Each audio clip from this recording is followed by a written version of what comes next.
Friends, hello, this is Carter, and welcome to this episode of Making It Up, the podcast where two writers sit down and just talk about whatever comes to mind. Unscripted, not very well researched conversations, but I find that works best for me. So if that's the kind of thing you like to listen to, you're in the right place. Before I get to today's guest, just a note, you might want to pop on over to my YouTube channel where I've got various playlists. And if you subscribe, not only are you going to get all the episodes of Making It Up, in addition to where you can find them for podcasts, you will also, I have some meditations for writers. I have motivations for writers. I have kind of long form videos.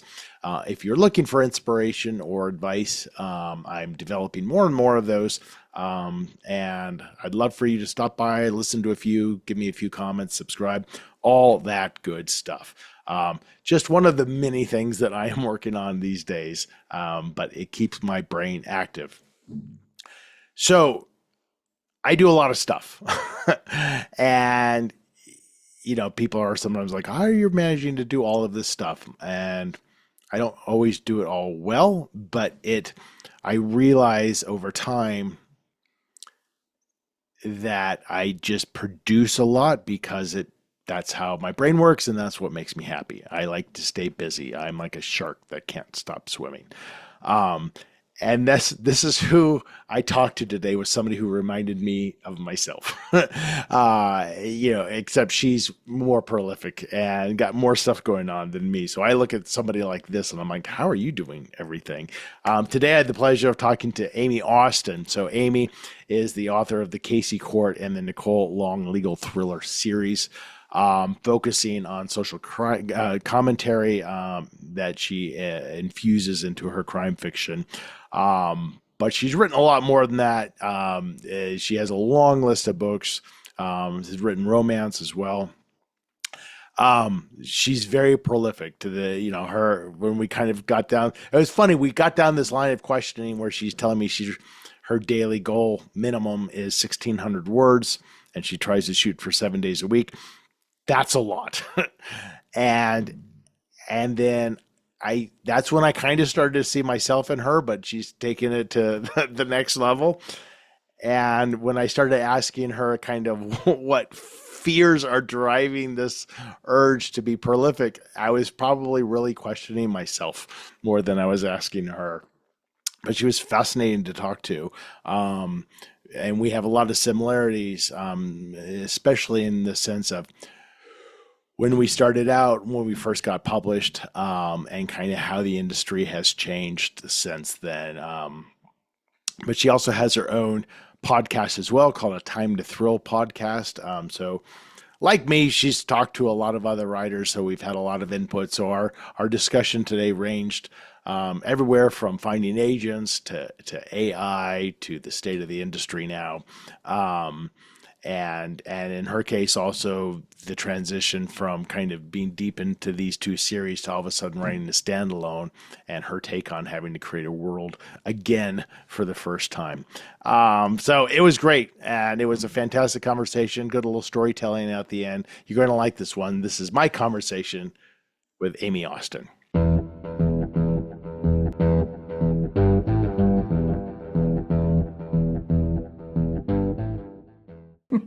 So here's a podcast question. So I have a pop filter too, that I just use when I'm recording I know. YouTube videos. Yeah. Do you find it makes a difference with like this kind of a thing, like podcast? Okay, so here's the thing. I don't think so, but I'm afraid to let it go. Yeah. Because that'll be the one time That's people will be like, the audio is horrible. And it also may be because like the guy with the blower walked by, or Yeah. like there's a helicopter. I mean, I live in LA. So you know what I'm saying? So I'm gonna be honest, I think not. And I keep thinking I should just let it go, but I'm Yeah. afraid to I know. let it go. Well, that's how we are with so many things in our life, right? No, and like it's ridiculous. Books. Like, I know this book isn't selling, but I can't let it go. Oh, okay. That conversation. I just had that conversation with somebody. We met, like, I was recording a podcast. We met probably 10 years ago. Yeah. And I was sitting in a meeting with an author who was very famous. And she looked at me, she goes, you got to let it go. And I was like, yeah. And she was like, she's like, nobody likes a comedian. One of the main characters is a comedian. She's like, nobody likes them. Just let it go. And Oh, wow. she was not wrong. She wasn't wrong. Yeah.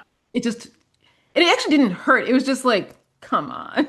Yeah, I know. It's interesting because I coach writing as well, and I see, and this applies more to kind of aspiring writers with their very first manuscript, where you recognize in it like mechanics are decent, the writing's decent, but there's a lot of reasons why it's probably not commercially viable, but I can see the potential. And I also see exactly how I used to write. And, so my advice is like, yeah, you could completely gut this thing, or you could let it go and use this as an experience to write the next one. And that's the ability to absorb that feedback and to really analyze it from, I think, a healthy perspective is a talent, and it's hard to let go. But sometimes that's what you need. But you're like, but I Yeah. put so much time into it. I'm gonna be honest, at this point, at this point, I just don't care. If people are like it's bad, I'm like, okay. Yeah. Yeah. But Well, that's yeah, not you're different because 15 you've years written ago. a lot as opposed to like, this is the first thing that Yeah, I I've slaved know. on it for And 8 years. the first book oh God, I started in 1999, Hmm. and then I had the agent, then I had to rewrite it. It was horrible. Why was it But horrible? why? You said? Yeah, why? I think because so I wrote the book, and the book was horrible. Like, I mean, I had to rewrite it. It's fine now, but it was awful then, and I didn't recognize it was awful, and that's a different conversation. But my agent was like, it can't sell for a whole bunch of reasons.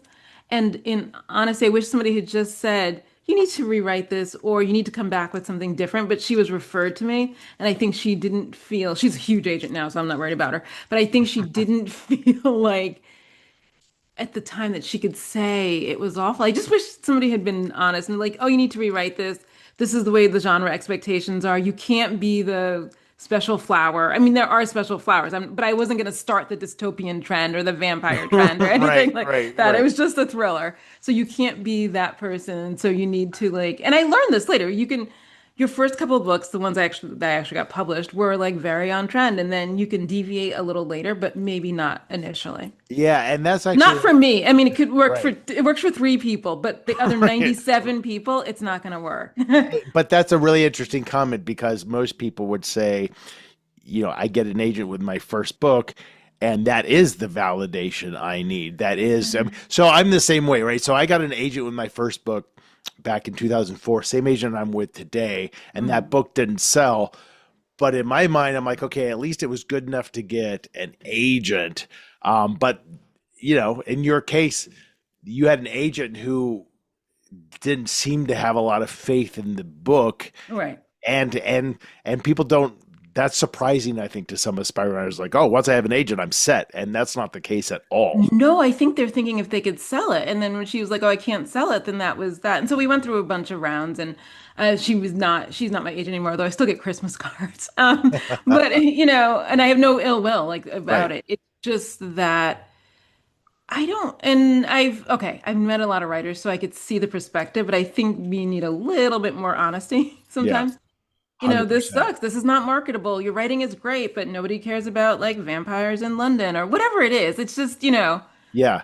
That's fascinating because then so when I do like editorial letters as part of my coaching and I'm reading a whole manuscript, and these are like 8, 9 page letters that I think are fairly tactful, but are also brutally honest. And the number of people are like, this is exactly what I needed to hear. Nobody tells me this. Because if an agent rejection is, if you're lucky, you'll get one sentence that's specific to you, but most of the times it's not. just Most times you generic. don't Yeah. hear anything. Right. So So, you're like, I don't know. And if these people aren't in critique groups, if they don't have, impartial beta readers, then how would you ever know? yeah. So that's a talent that takes years to develop also is knowing what voices to listen to, the ones that, That's you know? It's 100% true. And I think the issue, and okay, so I've been in it a long time. I have a lot of friends who've been in it a long time. I think we talk about this. Sometimes you have an editor in the beginning who champions you, and then you get another editor. And there's a lot of turnover, maybe more when I was writing romance, maybe there's less. Now there's still turnover, but there's a lot of turnover. And so then the next person's like, oh, I don't like you. And it's not, there's nothing wrong with the book. It's just different Right. people have different tastes, different people have different things they're going to push.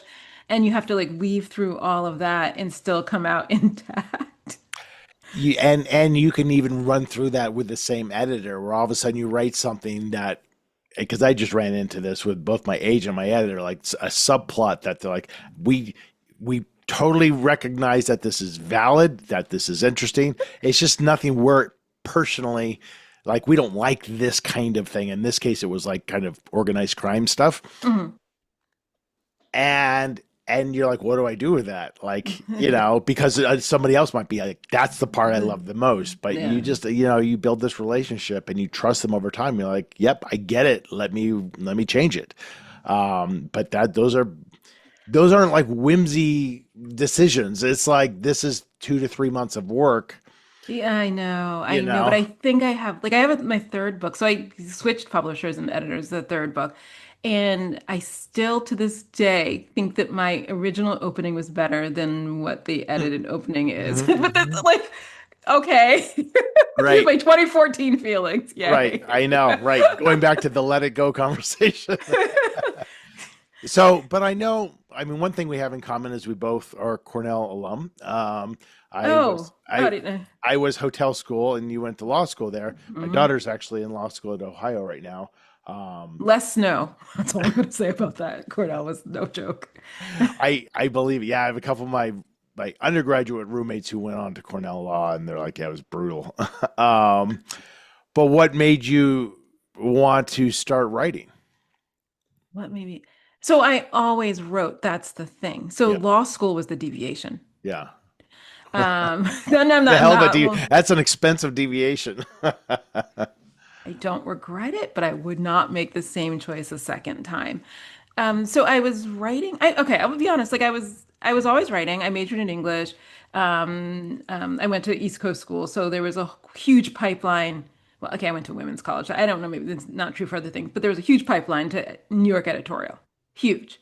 So, but on just to interrupt real quickly. So, was it more of a literary track? Was it a genre track? Did it matter? In my college? Yeah. No, it's just liberal arts. Okay. So I took a class like in magazine writing and I took a class in playwriting and I took you know what I mean? So it Yeah. could have been anything. But most of the people, not most, a lot of people I went to school with then left and went to New York and either became like agent assistants, editorial assistants, magazine assistants. This is before all these things died. You know what I mean? Or they worked for newspapers. I mean, so that was huge. And I couldn't, I'm gonna be honest, I was like, and I'm from New York City, and I thought, okay, but I don't think I want to live in New York on $15,000 a year It's a and brutal slog existence. it out. I couldn't figure out, and I had to live in my grandmother's house, one of my Right. grandmothers, right? And I was like, I couldn't see living that life. And my mother was a big pusher of, well, if you just go to graduate school now, you can like, then things will change. So she had gone to graduate school later after having me. So I was maybe 5 when she graduated, left Columbia. And I think there was a big push in don't delay your life, go run it right through. Hmm. So, and then you can make a decision. Now, in retrospect, then I could make a decision with $90,000 of debt. You know what I mean? I mean, that's just And it. Like the idea that somebody who's 22 knows with a clear path what they want to do with the rest of their life. and even so, I remember my English where I went to school, we didn't have to. You had the option of doing a thesis. And so I had a thesis advisor and a regular, like, in my major advisor. And they were both like, don't do this. You're a talented writer. You should write. Hmm. And, but Wow. how can I say this? This assumes a certain level of a certain class level. Like you could just, and I Hmm. had people whose parents were gonna, and this is before New York was outrageously crazy, who would have supported them, and I Yeah. would not have gotten that. So I couldn't have just gone off and hoped for support. And my grandmother's, I mean, they had houses and I could have lived there. And Yeah, but maybe it's I like, could have what's worked the it plan to make money as you're writing a novel? writing. There is no Right. plan. Right. And nobody, I did not grow up with the kind of family where it's like wait tables or things like that. Like it's just the thought never crossed my mind because nobody did that. They were all like, go to school and get a government job. You know what I Yeah, mean? yeah, yeah, yeah. So I didn't have, despite all the education and knowing things, I don't think I had a big, broader view of ways that I could have pursued that. So I went to law school, and then I went to law school. I did not look for a job in law. So I I've mean, heard this look, more than once, by the way, I from went to writers. I went to law school, and so well, okay, so you know Cornell, like it's Yeah, upstate New York, it's snowy, like it. right. I was in my apartment a lot, so I Yeah, mostly either studied or read books. yeah. And I started a newspaper while I was in law school. Huh. Um, As one does. as one does. So I was like, I wanted to continue writing, and that's really what I wanted to do. So the topic didn't matter. I wrote, about law or about the experience and things like that, but I kept writing. And then when I graduated, I'm like, now I can start my writing career. This is like, I Which mean, is crazy. Not take the bar, but start my writing career. and like it Now makes that no I got sense. this Like law thing out of it the way. literally makes no sense what I'm saying. I isn't like years past it makes no sense. But for some reason I was like now I can breathe. I got the degree. Everybody's satisfied. I can now start writing. But it turned out that I wasn't bringing in enough money. So I was doing stringer work for newspapers. Tell me what that And is. oh, okay. I must be older than you. So back in the day, before they got I rid of doubt you're older than me, but I don't know. I don't know that term. back before they got rid of, how can I say this? For some newspapers, they had like a core group of reporters, but for smaller stories, they were not sending reporters who they were paying a whole full salary to Yeah, far-flung either locations or to do stories that they may not necessarily publish. yeah. So they would pay me to drive wherever and interview whomever. I don't know, maybe I got like $75 per story. I can't So remember. it was contract. Yeah. I don't know why they called it stringer. Now I have to think about it. I have to think about why it was called stringer work. Yeah, where's the string? That's what I want to know. Oh my God, I don't know the They origin, would but that's string you along. pretty much. And you often did stringer work on the idea that then one day, like once you had enough clips in your, I mean, literal clips, You had a in portfolio. your portfolio, then they would like take you on. And I did that and I got an offer, but then at the time I was in a relationship and then I couldn't take the offer because we couldn't, whatever. That's stupidity. But I did stringer work and then I started writing a book Hmm. and also practicing law. So there was a lot of pressure of, well, now you have this degree, why aren't you practicing law? So I took the bar in February In New and York? no, in Ohio. That's a Okay. whole, because my ex at the time got a job in Ohio. Okay. So I took the bar in Ohio, a place where I lived 5 years. And I took the bar and then I was practicing law, but also still writing, So I'm like, during the day I'm in court and at night I'm like driving out to hither and yon to Wow. do whatever. So there's no pivot. It was just the letting go of the law that was the huge pivot. So once I paid off my loans, it was like 2008. I can tell you, like I between 2006 and 2008, I was like, okay, I gotta pay this off because I Right. can't live under this. Right. It was like, Right. and once I paid it off, I quit the law and went to writing full time. And it took me, oh, I pitched a book back then. Oh God, okay. You know what I mean? Like, so I Yeah. pitched a book in 2004. I pitched a book in 2006, 2008, and the first book wasn't published to maybe 2012. So there were 3 or 4 books written before Yeah. I think I Yeah. published a book. But I was Yeah. Same here. Same with me. beavering Yeah. away. Yeah, but but that's kind of a crazy decision from the outside perspective of like, you know, somebody who You mean rational thought? Okay. I worked in the corporate universe for decades and was writing the entire time on the side. And we have similar timelines. So 3 books written and rejected from publishers, but agented. And then my first book, the fourth of the one I wrote, published in 2012. Um, Oh, okay. Yeah. and, Okay. and I can tell you, as you know, it's funny. I literally just found a photo of my very first royalty check, not even royalty check, my first advance check. My very first advance was $2,000, of which they only paid 1,000 because the company went out of business. And then, Similar, I mean, but everybody has this, man. everyone They has didn't this, right? they So mine sold is, to minus Yeah. 15% to the agent, $850 was my check. So I have this photo and I'm like, okay, in 9 years that I started writing, I made $850. That's really bad on an hourly basis. Right. So how do I pay bills? So the idea for you to just be like, I'm quitting the law. Obviously, you would save money. You paid off your debt. So that's all great. But talk about a high risk venture, of which a lot Um, of it's out of your control. yes, I don't even know. Like, I'm thinking to myself, I don't even know if I have faith in myself now. It was, I think in retrospect, I couldn't not do it. Yeah.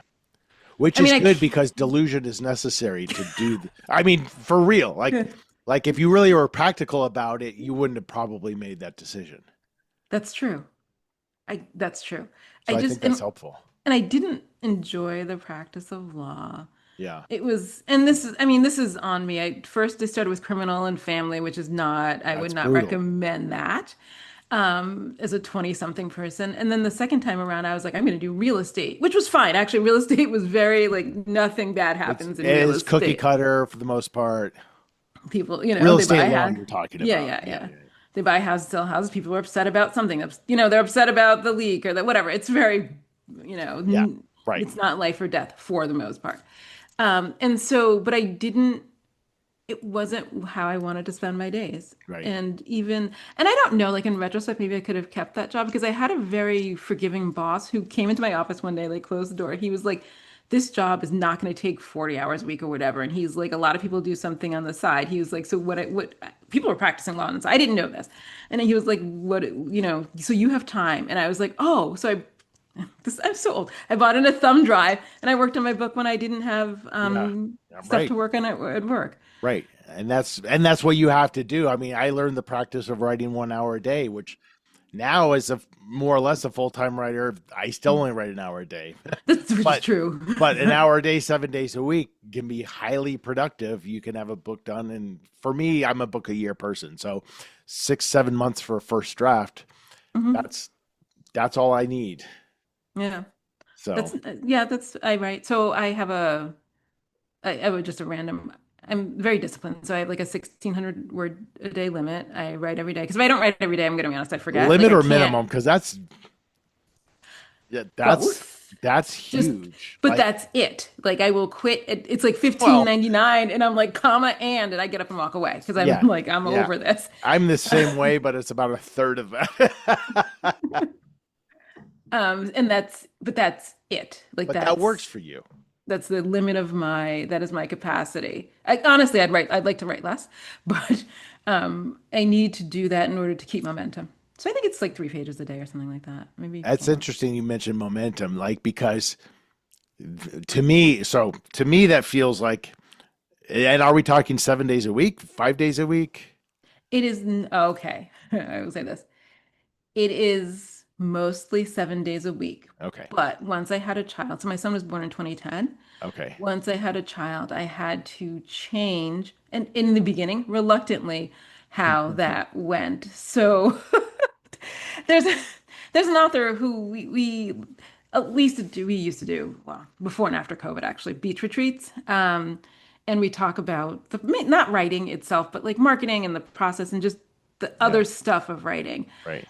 And she was very instrumental. I remember this. I love her to this day for this, in saying, okay, realistically, you're not going to write 365 days a year. So plan ahead of time that there are gonna be things that come up that you have to address. Right. And so I think maybe my son was like, I don't know, like in nursery school or whatever, like 3, 4, and there's sicknesses and they roll around, and he would Right. get sick, and he would sit on next to the in bed or couch or whatever, and he's like, let's watch. Oh God, these movies I could not, and for the 49th time, Right. Right. and Right. and Oh, so I you'd I watch remember. watch the movie. And I had to accept that maybe that day was not going to be productive. He tells a different story. He said all he remembers, like from his child is 15, but like from being little, was me typing, say I'm in the middle of something, or I'm going to be done in 10 minutes. Or he said he fell asleep to the sound of me typing. So in So we have different stories, but there were low productivity days because if you're downstairs making soup, then you're not upstairs Right. writing. Yeah, I mean, and I think as authors, and this takes time, but I think we have to learn. I think I've always preached the most important thing is consistency. So if you're waiting for the muse to have these massive bursts of inspiration where Oh, you write 5,000 words, you're screwed. Um, but if you're building the muscle like you're doing, writing a certain amount every day, it becomes easier and then it just becomes ingrained. But yet, I think there's a balance there, right? Where you do have to be forgiving of yourself. If you're like, today was 150 words. I had 15 minutes and I wasn't inspired, but I showed up. Or today I took off because I've earned it and it's not so hard to get back into it because I have this muscle. The muscle needs a couple days of rest. Finding the that balance is hard. But I will say, I'm trying to think. I will say this, and this is something I figured out some book I read later. I mean, read my own book, like reread it years later. I figured out that the muse days, the writing is no different than the slog days. Totally. So when you read the book, you can't tell the difference, but it Right. feels different. Some days I'm like, this is the best thing I've ever written, and I'm Right. just delighted. And some days I'm like, I hate all these people and this 100%. computer. Or there's certain scenes where you're like, if I'm writing a really tense, scary scene, it flows out of me. If I'm writing a transitional scene, sometimes I'm like, what? What happens? I don't know. This is stupid. But yeah, to the reader, hopefully it's seamless. But that's absolutely, but that's only, you only have those two different days that read the same because you've already put so much time in, that you've created that muscle and that you've you've done what writers should do because you're a professional at it, right? And I think that's the difference. And then if you only do on the muse days, then you're so unwilling to like cut or to edit because you're like, but you have no idea how inspired I was when I was writing this. Oh, You that's know? interesting. I don't think like that. It's just I say to people sometimes it feels like just like plumbing. Like, you have to like come in, you have to put the tape around and you have to like, tighten the bolt. And is that exciting? Not necessarily in the transition scenes. I hate. My son makes fun of me. He was like, "What are you doing?" I'm like, "They're still in this damn restaurant." He's like, "They've been in Right. the They restaurant haven't for moved. moved." He's How many times like, can the forks clink against the plate in the awkward silence? He's like, they've been at the restaurant for 3 days. I'm like, yeah, I know, I know. Or they ate and they're walking, and he's like, how'd they get to the car? I'm like, I don't know. I'll work it out later. I don't know how they got to the I know. car. Well, that's the whole other thing that you could go down a rabbit hole with is how much you describe because my book coming out next year takes place in 5 hours. So the tendency is like, I say every little movement that happens, and you realize like, who cares about every little movement? But, and other things, it's just like all of a sudden it's the next day, and that's fine too. I think aspiring writers, I'm seeing a lot with work I'm reading is just like, I am describing everything that happens, and every person who comes in front of me, I have to know exactly what they look like, head to toe, what they're wearing. And I'm like, dude, like Well, no, but I think I have to know that. I just don't have to share that. totally. Yeah, you have to know it. Right. I have to know. Right. And that's the part sometimes I find in doing. So I just wrote the first book. It's obviously not out yet. Who knows? Um, it's who knows where it is. But I just wrote the first book out of a series in a long time. And I hadn't realized that I have to then start all over again. I was like, oh, I have to know who all her friends are and where she lives. And I don't know all this information. And that was the work. Like I'm walking around, like, where does she live? What does she But also do? kind of exciting, right? Like, because you're going to create a new world.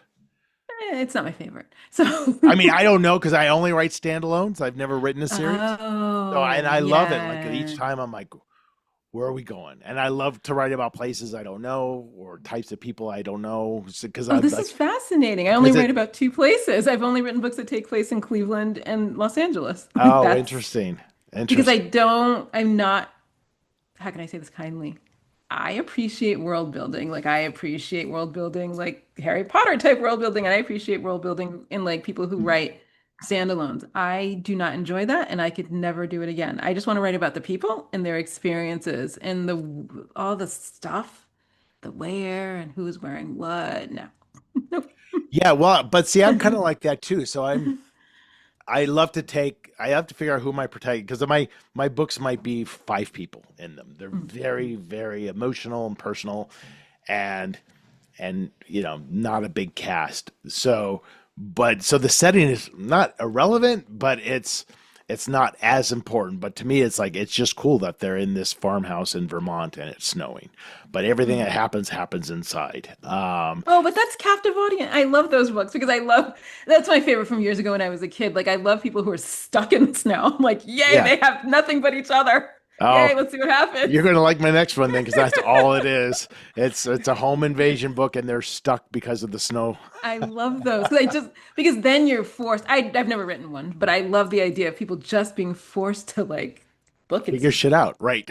Right. What do you do exactly? So, I mean, and I know you're highly prolific. You have a lot of books out, and it makes sense if you're writing 1,600 words a day, 7 days a week. But I mean, is that kind of what you hold yourself to? Is like, I want to have a book done every 4 to 6 months? Not anymore. So I will say this, like in my head. So I had to have this moment, like maybe, I don't know, a year ago, where I thought to myself, I wish I could be more prolific. So I know, okay, so there's two kind. Well, no, okay, Oh, so are you there's type A? some people might say that. I feel like I'm a relaxed, hippie, crunchy person, but Okay. no one agrees with that characterization, oddly. So they don't agree. I don't know why. So I will say this. Years ago, I met a writer who now I will not say, and her first book was like an Oprah book. And Wow. I was at some dinner and I was like, what are you writing? Because I'm at home beavering away. Right. And I was like, what are you writing? And she was like, oh, I'm writing the second book. And this had been like 4 or 5 years, and she was still writing the book. And she was like, well, I like really think about every word. And I thought, oh God, okay, no. I mean, I'm not that person. But on the other hand, I do know people in the 100 book club who are just like, and this is, I don't want to say easier with romance, but romance publishers are a little bit more amenable to this. So there are And there's people. certain expectations that you have to hit the boxes with romance, in my opinion, that maybe make it a little bit easier. Like, I know the formula, I know how to Mhm. write, I can hit the beats, and they're shorter typically, 60, Yeah, so I know a 65. lot of people who write 60, yeah.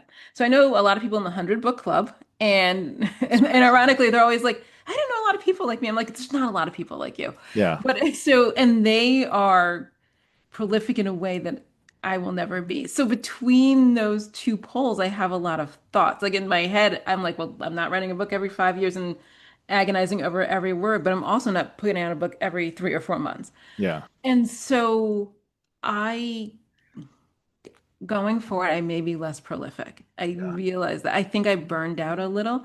Right. And I went back, I have a spreadsheet, not Of type A, course you but I do do. have a Because all spreadsheet. A people live on spreadsheets. Who, you You're need like dropping a 10 a lot of day. breadcrumbs here, Amy. They're all the tabs are always open. So I have a spreadsheet that lists like when I started a book, when I finished a book, how many words, how Yeah. long it took. And I realized that some years it was an uneven balance because of the months, but some years I was writing two and some years I was writing three. But in my head it didn't feel that prolific because I was writing under two different pen names. So I was going, there was like one romance, one thriller, one romance, one thriller. And I don't know, maybe a year ago, I was like, I don't know if I can keep up this pace for the rest Mhm. of my life. Like this Yeah. is a lot. Yeah. And so I have dialed back a little bit. And I also just stopped writing romances and only write thrillers. But yeah. Is there a desperation behind all of that? Like a sense of, if I don't, because you kind of mentioned it earlier a little bit too, like I have to write this much every day in order to keep momentum. Is there almost a fear of like, what if I lose the momentum and then I stop writing altogether? What if I don't come up with any new ideas? What if I don't make money because I'm not putting enough books out in a year? And that's all of it except the ideas. The ideas, that's the hardest part. There's too many ideas and never enough time. Yeah. It feels like if you get off the train, you will not get back on. Yeah. And the truth of the matter is that as I mature in this career, I have really good friends, people who said they would never stop writing, who've quit. And what And what do you think? What's the input from them? Like, I'm just burned out. I just don't have the passion for it anymore. I'm burned out. Yeah. I've put 20 years in. I'm older. My needs have changed. I mean, life evolves and moves Yeah. on. So their kids have grown up or they've moved. Well, COVID really changed a lot of things. A lot of people Yeah. Yeah. changed. But they left. And I always have a fear like, what if you just leave? Then what? I mean, I have no idea what I would do all day. I mean, but I mean, I keep busy, but it's just the fear is that if you get off that like treadmill, you won't be able to get back on. It's like why like I work out all the time. Like I always feel like this actually happened during COVID. It was horrible. Like I feel like if you stop working out, then you like get back to the gym and you're like, it's just You get weird. used to not working out, just as Mhm. you get used to not writing. And I know when I'm normally like 5 to 6 days a week working out, right? But if I happen to take 2 days off in a row, it scares me a little bit because then It, it's like, I that second lose. day you're like, this is too easy to not work out, and then the next day, so it's like I only try to take one day off at a time. Trust me, I'm going to be at the gym tomorrow, but I can't go on Saturday. I can't, I normally work out Saturday, but my child has like one of those parent things where you go to school and then you do a mini schedule and it Yeah. starts at 8 a.m. And I'm thinking, well, I don't think I'm going to be able to work out before 8 a.m., but I don't work out in the afternoon because I can't sleep. And then I was like, but then that means Saturday. So I have to go Sunday, but then I'll go Monday. Like this is like it's that kind of But it's your thing. drive. It all comes down to you have, as most type A people do, a really tremendous drive, which is great. I'm the same way, because I think it is kind of fueled a little bit by fear. I've learned over time to like, what is it that makes me like, how do I respect the drive and also lean into the joy? Like, am I having fun? Am I still passionate about this, Mhm. even though clearly every day you're not?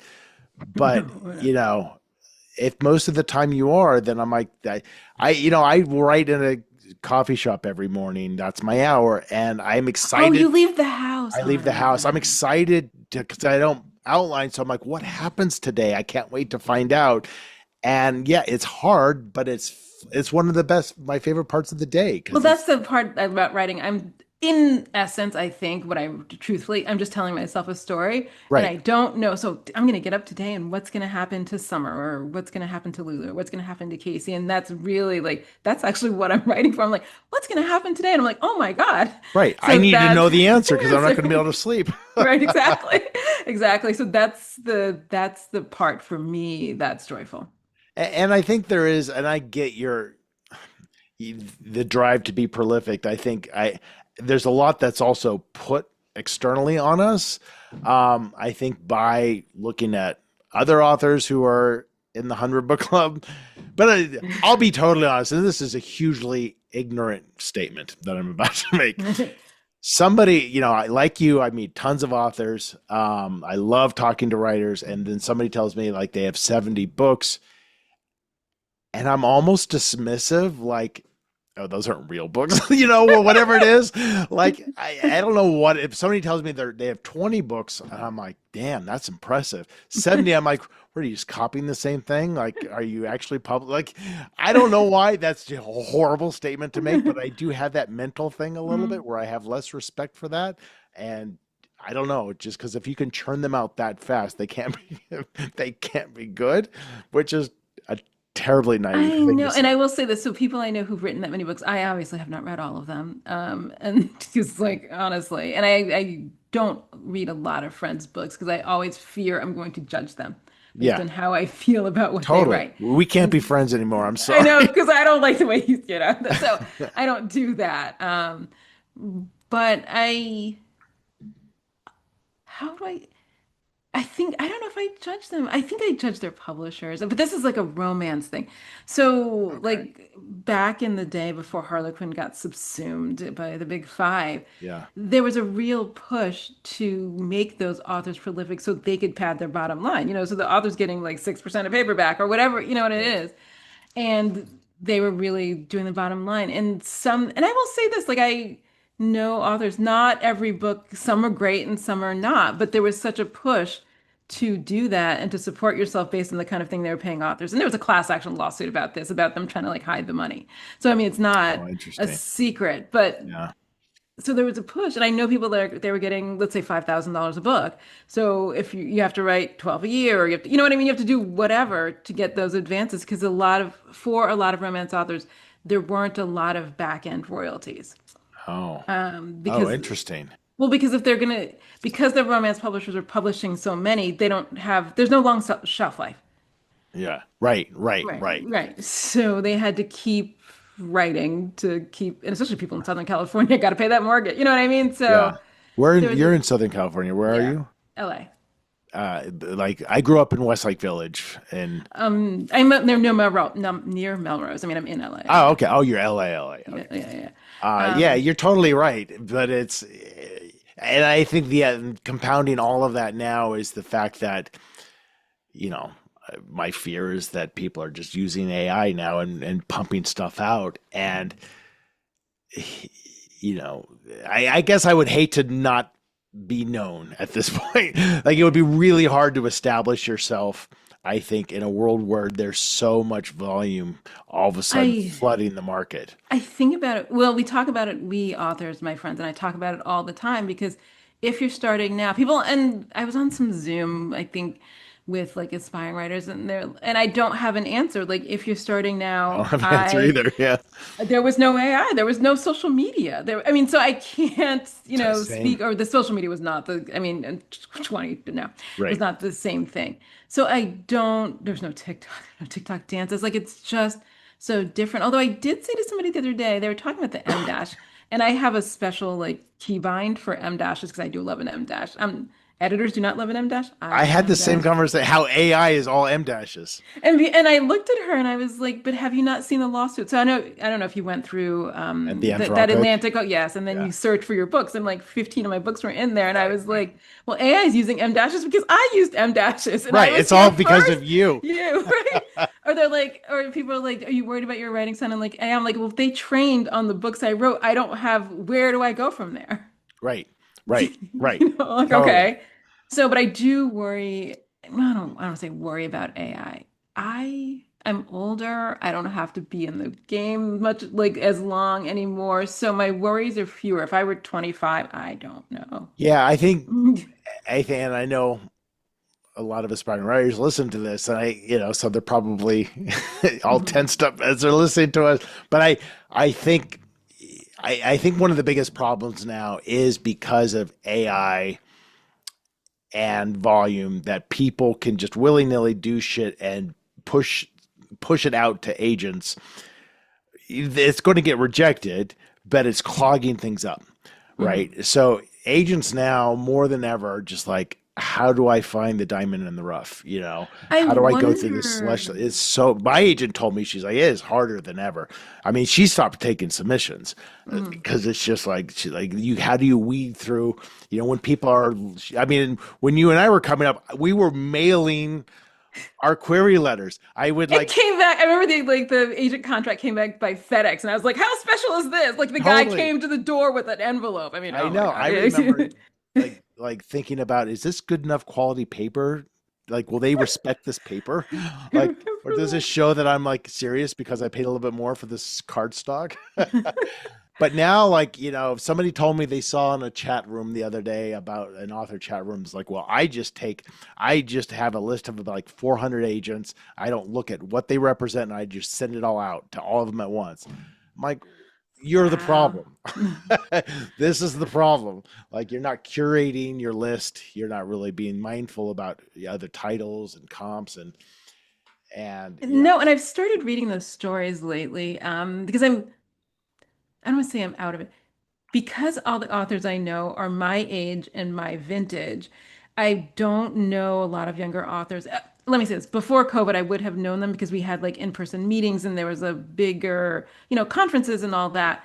But a lot of those dwindled. A lot of those have gone online, like post-COVID. And so the author community that had built up is not the same now. So that's one issue. And with yeah, the internet, people are like, we don't need to be the same. I'm like, I don't know. Meeting people in person is great. But totally. I have looked at agents and like how they're choosing things, and there's a lot of push toward debut authors. and like book club books. And I do wonder what the future is because there's just more and more. Like even, I don't know, this is something authors and I have been talking about recently. So now we're getting these, okay, I don't know how many you get, maybe you don't get them.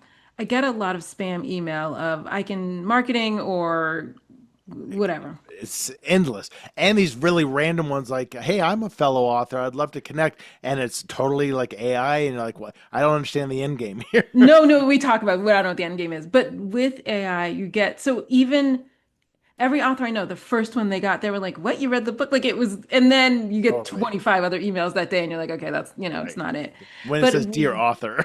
right, somebody would put A.I.M.E, and I was like, "That's weird," but okay, Yeah, right.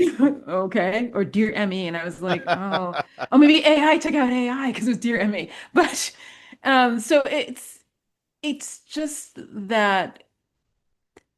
But everybody says this. Now I sound like an old person. The future seems unknown, but I don't know how. And we talk about this, like an author friend and I, an author just released a book and a standalone for her as well, a psychological thriller. And we were talking about, well, how do you break through the noise and how do you continue to stay relevant beyond your fans? Because one of the problems I'm encountering, problems, the people who love my books, the biggest fans are aging, So the people who were my fans in 2012 are 13 years older. Right. And if you have older women readers, which a lot of my cohort do, then how do you attract new young readers, in that with so much noise? Like the diehard fans are diehard fans. Like they know they come, they're there. But then how do you scoop in new people in with all of the noise? And that's a question we're trying to figure out. Yeah, I think I'm convinced that for writers who are at least somewhat established, I think the pivot, it's not a pivot, it's the additional thing you have to do is to, this sounds very generic, but is to show up, to be, what are you doing where you are being physically present, either on a podcast or you're interviewing other authors live, or you're doing speaking engagements or book events? Where are you showcasing your personality, your authenticity, your physical presence that nothing else can replicate? Mhm. And because I do that a lot, and because of that, I get known for that. So then Mhm. a library system might say, hey, so I just interviewed CJ Box. They're like, he's coming. Can you interview him in front of 1,400 people? I'm like, yeah, I can do Yes, that. I can go. And then other people see that and like, oh, can you go do this? Yes. So Mhm. you develop, and I hate to use the word brand, but you develop an identity for yourself that's not just your books. And that's hard for a lot of people. But I think the more you can be out there and showcase, hey, this is my humanity. Mhm. And if people like that, they'll remember you. And that's how you stay, or that's one way of staying But relevant. I With your think podcast, I'm sure you're seeing that. yes, but I think, and I feel for people. So I'm not nearly as introverted as a lot of the people I know, but I'm Me neither. finding that people who are deeply introverted are really struggling with They that. are. Yeah. And that's unfortunate, you know. I mean, and there are things you can do, and then there are authors who are crazy successful and also introverted. Frida Mhm. McFadden is a good example of Yeah, this. Maybe introvert is not quite the right word with her, but is not out there right. that much. Um, but generally speaking, yeah, and if you're not great in front of people, then don't do it. You know, like don't make it worse. But you are going to be harder to remember if you show up at an event and they're like, oh, I like what she said. Like that was I remember her. She was funny. They remember that. That will Well, stick with that's somebody. true because I think that because I've been invited to library events and they're like, I saw you at this is for the LA Public Library, you know what I mean? Right. But there's Right. 50 branches. And Right. so Totally. you were at Studio City or you were at oh God, I was thinking about the other day, some branch I couldn't tell you. I drove there once and I was like, this is far. Yeah. And then I didn't do it again. Or Yeah. but if you do those kinds of things, then people are like, oh, can you come back next year and do this thing? And that's entirely true, but I do, in some sense, feel bad for people for whom that is difficult. Yeah, and the thing is, you can start making decent money doing that too. I said yes to everything for years for free. Of course I'll do that, and then you start charging, and all of a sudden you're like, I'm making decent money doing this, and you realize these libraries, a lot of libraries still have decent budgets. Not certainly not all of them, No, but large cities do. I know that. I but large mean, cities do. But yeah, and it is finding the thing because public speaking might not be your thing, but TikTok might be your thing. I I don't know know. maybe you're going to do dances. I You know, don't know. like Not me, how but can people see the authentic you beyond your books? Anyway, uh, well, Amy, we're going to wrap up. Before we do, we're going to do our own little quick storytelling. I am going to choose a random book from my bookshelves. We're going to pick a page, pick a sentence. I'm going to read that sentence, and that'll be the first sentence. And like what I said earlier, like a 2 minute long short story. okay. We'll just alternate back. So give me a color of a book. Oh, my favorite color is red, so let's go Oh, there. red. All right. Let's see. Let's find the red. It's not a popular book color. Most thrillers, I think, are blue or black. So my signed copy of The Summer Guests from Tess Oh, Tess Gerritson. Gerritson. Okay. She is lovely, but a very dark writer. I like dark in my books, not in life. Right, we get it all out. You're probably a good person to ask this because having written romance, you know, people say thriller authors are the nicest people because they're getting it all out. Mhm. Romance writers are awful because they're keeping it all that anger doesn't have anywhere to go. Give me a page between 1 and 350. 88. All right, so I'm going to quickly scan page 88. It's the end of a um, It's got one line, right? It's like the one it's line the end of a page. chapter. Of course it is. All right, you do whatever you want with this. There's two character names, Joe and Zoe.